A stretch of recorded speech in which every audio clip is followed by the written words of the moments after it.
Welcome to the channel. இன்னைக்கு NIC design இந்த அப்ளிகேஷனை பற்றி பார்க்க போகிறோம். ஸோ இந்த அப்ளிகேஷன் வந்து எப்படி இன்ஸ்டால் பண்ணுறது, ஸோ இதற்கான சப்போர்ட்டிங் சாஃப்ட்வேர் வந்து என்னென்ன இன்ஸ்டால் பண்ணணும், நீங்கள் லேண்ட் அப்ரூவல் பண்ணும்போது NIC design is not installed are running அப்படின்னு ஒரு எரர் வரும். ஸோ இந்த எரர் வந்துச்சு அப்படின்னா அதை எப்படி கிளியர் பண்ணுறது அதை பற்றி இந்த வீடியோவில் பார்க்கலாம். நீங்கள் வந்து ஆல்ரெடி எல்லா சாஃப்ட்வேருமே இன்ஸ்டால் பண்ணியிருப்பீங்க. ஸோ இந்த சாஃப்ட்வேர்லாம் ஆல்ரெடி இன்ஸ்டால் பண்ணியிருக்கீங்களா அப்படின்றத ஒரு டைம் வெரிஃபை பண்ணுங்கள். இப்போ தான் நீங்கள் ஃபஸ்ட்டு இன்ஸ்டால் பண்ண போகிறீங்க அப்படின்னா ஸோ இந்த வீடியோ பாருங்கள். ஸோ இப்போது நீங்கள் ஜாவா 8 வந்து இன்ஸ்டால் பண்ணியிருக்கணும். ஜாவா 8 அது வந்து ஜேடிகேவாக இருக்கலாம், இல்லை ஜேஆர்இயாக இருக்கலாம். ஸோ இதுவாக இன்ஸ்டால் பண்ணியிருக்கலாம். ஆனால் ஜாவாவோட வெர்ஷன் வந்து 8ஆக இருக்கணும். நெக்ஸ்ட்டு என்ஐசி டிசைன் அந்த சாஃப்ட்வேர் வந்து இன்ஸ்டால் பண்ணியிருக்கணும். டிஎஸ்சி டோக்கன் டிரைவர் இதை வந்து நீங்கள் வந்து இன்ஸ்டால் பண்ணியிருக்கணும். இந்த ஜாவா 8மே ஜாவா 8 என்ஐசி டிசைன் இந்த சாஃப்ட்வேர் லிங்க் வந்து நான் கீழே டிஸ்கிரிப்ஷன் பாக்ஸில் போடுறேன். ஸோ அந்த நீங்கள் உங்கள்கிட்ட இல்லை அப்படின்னா இந்த லிங்கை யூஸ் பண்ணி நீங்கள் வந்து டவுன்லோட் பண்ணி இன்ஸ்டால் பண்ணிக்கலாம். அந்த டிஎஸ்சி டோக்கன் வந்து உங்கள்கிட்ட ஆல்ரெடி இருக்கும், அந்த டிஎஸ்சி கார்டில் இருக்கும். ஸோ அதில் போயிட்டு நீங்கள் வந்து இன்ஸ்டால் பண்ணிக்கலாம். இது எல்லாமே இன்ஸ்டால் பண்ணிவிட்டு நீங்கள் ஜாவாலேருந்து ஒரு செட்டிங்ஸ் வந்து அலோவ் பண்ணணும். அதுக்கு நீங்கள் கண்ட்ரோல் பேனல் ஓப்பன் பண்ணுங்கள். கண்ட்ரோல் பேனலில் ஜாவா இதை கொடுங்க. இதில் செக்யூரிட்டி வாங்க. செக்யூரிட்டியில் ஹை வெரி ஹை அப்படின்னு 2 இருக்கும். இதில் வந்து ஹை வச்சுருங்க. கீழே வந்து எடிட் சைட் லிஸ்ட்டு இதை வந்து கிளிக் பண்ணிவிட்டு நீங்கள் வந்து உங்களுக்கு ஃபஸ்ட் டைம் பண்ணுறீங்க அப்படின்னா உங்களுக்கு பிளாங்காக இருக்கும். இதில் போய்ட்டு ஆட் கொடுத்துட்டு நீங்கள் தமிழீழமோட நீங்கள் வந்து தமிழீழம் அல்ல கொலாப்லட் அந்த சர்வர் வந்து இங்கே வந்து ஆட் பண்ணணும். ஆட் பண்ணிவிட்டு ஓகே கொடுத்துருங்க. ஜாவா செட்டிங்ஸ் முடிஞ்சிடுச்சு. நெக்ஸ்ட் வந்து என்ஐசி டிசைனில் ஒரு டிஎல்எல் வந்து லோட் பண்ணணும். நீங்கள் என்ஐசி டிசைன் சாஃப்ட்வேர் இன்ஸ்டால் பண்ணீங்க அப்படின்னா உங்களுக்கு வந்து கீழே டாஸ்க் பாரில் வந்து இந்த இடத்துல அப்ளிகேஷன் ரன்னிங்கில் இருக்கும். இந்த அப்ளிகேஷன் ரன்னிங்கில் இருக்கா அப்படின்னு ஒரு டைம் வெரிஃபை பண்ணுங்கள்.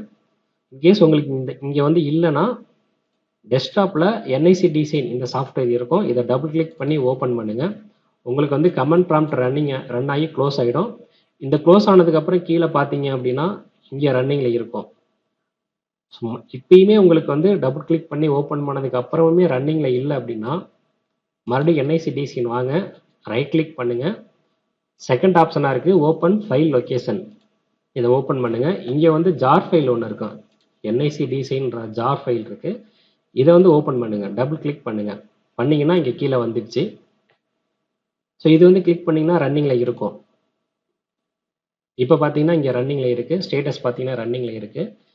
இதில் வந்து அந்த டிஎல்எல் புதுசாக பண்ணிங்கன்னா டிஎல்எல் லோட் பண்ணணும். ஆல்ரெடி உங்களுக்கு எரர் வந்துச்சு அப்படின்னா மறுபடியும் ஒரு டைம் அந்த டிஎல்எல் வந்து ரெஃப்ரெஷ் பண்ணி விடுங்க. இந்த என்ஐசி டிசைன் ரைட் கிளிக் பண்ணிவிட்டு செட்டிங்ஸ் ஓப்பன் பண்ணுங்கள். செட்டிங்ஸில் இங்கே வந்து கஸ்டம்ன்றது இதில் வச்சிங்க. அப்புறம் கீழே ஃபோல்டர் சிம்பிளை கிளிக் பண்ணுங்கள். ஃபோல்டர் சிம்பிளில் நீங்கள் C:, வாங்க. C:,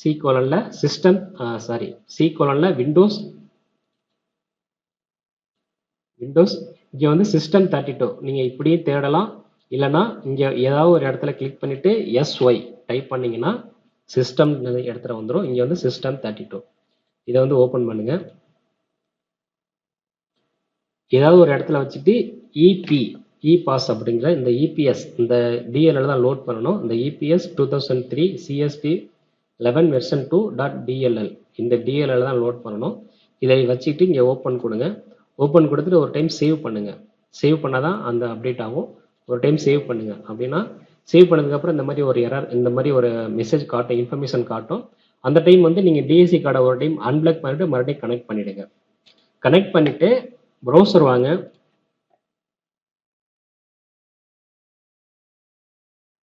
ப்ரௌசரில் இந்த யூஆர்எல் வந்து டைப் பண்ணுங்கள்.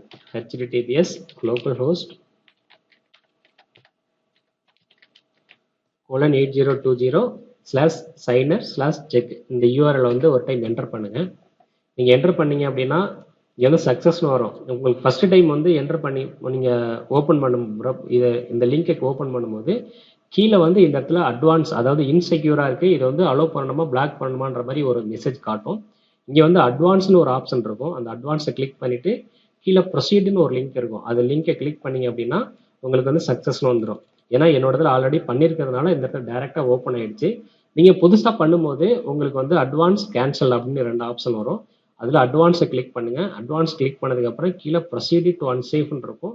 அதை கிளிக் பண்ணிங்கன்னா உங்களுக்கு இந்த மாதிரி மெசேஜ் வந்துடும், சக்ஸஸ்ன்ற மெசேஜ் வந்துடும். இந்த மாதிரி உங்களுக்கு மெசேஜ் வந்துடுச்சு அப்படின்னா உங்களுக்கு வந்து என்ஐசி டிசைன் கரெக்டாக ப்ராப்பராக ஒர்க் ஆகிடும். ஸோ இப்படி தான் வந்து இந்த எரரை கிளியர் பண்ணுறது. ஸோ இந்த வீடியோ வந்து உங்களுக்கு கண்டிப்பாக யூஸ்ஃபுல்லாக இருக்கும் அப்படின்னு நினைக்கிறேன். அப்படி யூஸ்ஃபுல்லாக இருந்துச்சுன்னா லைக் பண்ணுங்கள், கமெண்ட் பண்ணுங்கள், ஷேர் பண்ணுங்கள், சேனலை மறக்காமல் சப்ஸ்கிரைப் பண்ணுங்கள். தேங்க்யூ ஃபார் வாட்சிங்.